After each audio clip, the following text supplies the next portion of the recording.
Garden എന്നാണ് പേര്. എന്നെ വിളിക്കുന്ന അല്ലി എന്നാണ്, അതുകൊണ്ടാണ് അല്ലീസ് ഗാർഡൻ നിൽക്കുന്നത്. ഇപ്പൊ 1 വർഷമായി തുടങ്ങിയിട്ട്. ഓറഞ്ച് ഒക്കെ ഇവിടെ കഴിക്കും. ഇവിടുന്ന് കഴിച്ചത് സീറ്റമ്പഴം.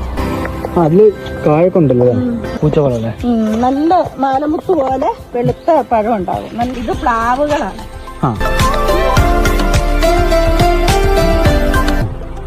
കേരളശ്രീ എന്ന് പറഞ്ഞ ജാതിയാണ്. ഒരു പനയായിട്ട് അലങ്കാര ചെടിയായിട്ട് മുറ്റത്ത് വെക്കാവുന്നത്. ഇത് അലമാൻഡ എന്ന് പറഞ്ഞൊരു ചെടിയാണ്. എപ്പോഴും പൂവുണ്ടാവും. വേനൽക്കാലവും മഴക്കാലവും ഒന്നും ഇതിന് വ്യത്യാസമില്ലാതെ പൂക്കളുണ്ടാവും.